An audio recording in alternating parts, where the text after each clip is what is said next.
sebetulnya untuk risiko dari investasi dana nikah ini resikonya apa saja sih?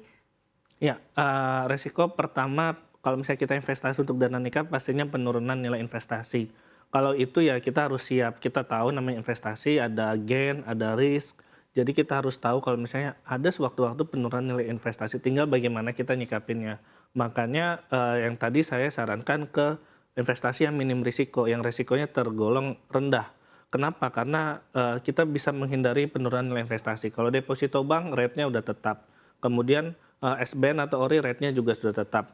Kalau misalnya kemudian reksadana pasar uang atau pasar tetap, resikonya juga bisa dikatakan cukup minim. Jadi itu untuk menghindari penurunan nilai investasi dan juga ada resiko investasi tidak liquid. Nah, itu tadi kalau misalnya kita investasi di logam mulia misalnya, itu kan tidak benar-benar liquid ya walaupun kemudian bisa dijual.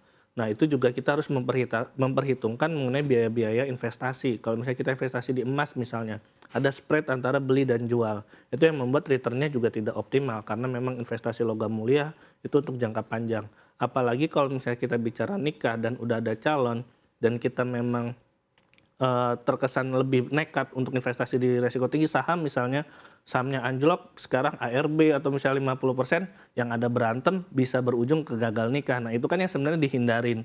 Makanya mungkin untuk meminimalisir risiko penurunan nilai investasi, tidak liquid dan return tidak optimal, investasi yang minim risiko atau paling mentok deh obligasi atau misalnya SBN atau ORI itu paling mentok tuh bisa dipilih. Returnnya ada tapi resikonya masih tergolong cukup terjaga. Baik, berbicara mengenai cara memantau dan juga Ya, mengelola investasi pernikahan ya agar dananya ini tidak terpakai untuk yang lain. Seperti apa sih sebetulnya idealnya? ya, bisa membuka rekening berbeda. Jadi dari pendapatan, dari penghasilan kita langsung pull ke rekening tersebut. Jadi punya rekening yang berbeda. Mungkin bisa join rekening dengan pasangan gitu. Jadi ada rekening untuk investasi sendiri di luar rekening investasi pribadi misalnya. Itu harus dipisah menurut saya karena nggak bisa disatuin. Mungkin di sana kita lebih safe lagi, lebih main risiko yang lebih rendah lagi. Kemudian juga sebenarnya kalau kita bicara tabungan konvensional pun seperti itu. Jadi ada rekening terpisah antara pribadi dan juga untuk menikah. Karena menikah ini kan jangkanya cukup panjang ya, 1 atau bahkan mungkin ada yang sudah merencanakan 5 tahun ke depan, memang harus dijaga. Baik, artinya memang jangan tabu ya pemirsa Ya, untuk membahas hal-hal seperti ini karena ini ternyata dampaknya cukup panjang bahkan iya, penting begitu. Ini bukan persoalan sepele iya sebetulnya betul. ya. Nah, kalau dari Mas Robertus sendiri sebetulnya apakah ada saran begitu ya atau artinya saran-saran khusus dalam mengalokasikan dana pernikahan ini? Baik, kalau tadi Mas Robertus menyampaikan sebetulnya nggak masalah sih mungkin bikin tabungan bareng ya berdua ya. Iya, Jadi nabung bareng, tabungan ini nggak diotak-atik begitu ya, tidak dipakai artinya untuk mhm. kebutuhan-kebutuhan lain yang tidak sesuai dengan tujuan awal artinya berinvestasi atau menyimpan dengan tujuan dipergunakan untuk dana pernikahan. Oke, menurut saya yang pertama harus kita tahu items apa aja yang harus dikeluarkan, biayanya apa aja.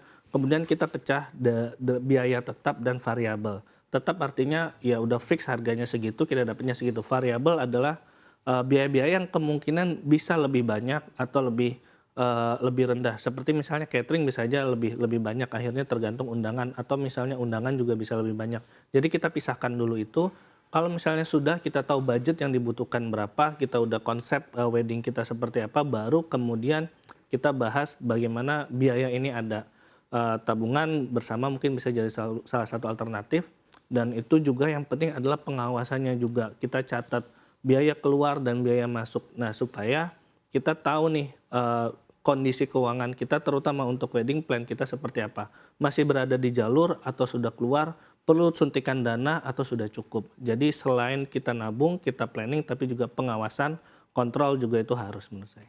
Jadi bukan hanya soal nabung gitu ya, membahas ini begitu ya, Iya, kontrolnya seperti apa, pengawasan ini juga menjadi sesuatu yang penting. iya, Bahkan mungkin pemirsa bukan hanya berbicara mengenai penyelenggaraan ya atau mhm, pesta dari pernikahan, mungkin kehidupan setelah menikah iya, ini juga perlu dibahas ya. iya, Apakah nanti tabungan ini akan lanjut lagi atau mungkin nanti ke depannya akan seperti apa ya? Mungkin guna menghindari hal-hal yang tidak diinginkan terjadi ya. Kita lihat ada beberapa persoalan ini datangnya memang dari persoalan finansial ya, iya. Mas Robertus. Iya, jadi memang setelah pernikahan selesai, upacara pernikahan atau misalnya acara pernikahan selesai bukan berarti selesai juga, ada kehidupan saat menikah.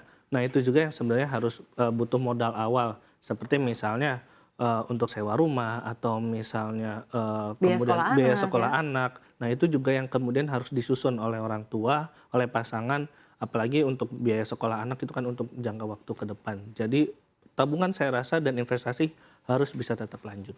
Baik, dan pemirsa sesuai janji saya, kini tiba saatnya Mas Robert akan memberikan tips dan triknya terkait bagaimana mengelola keuangan jelang pernikahan. Silahkan Mas Robertus. Ya, menikah adalah hari paling bahagia, tapi persiapannya malah bikin pusing. Apalagi soal doku, alias duit yang harus disiapkan untuk acara nikah. Maka dari itu, nikah harus benar-benar disiapkan. Dimulai dari perencanaan, pengeluaran, sampai pemasukan. Evaluasi dan pengawasan juga penting. Venue, makanan, pakaian jadi biaya yang paling krusial. Tapi jangan lupa siapkan dana jaga-jaga, karena selalu ada kejutan biaya tambahan.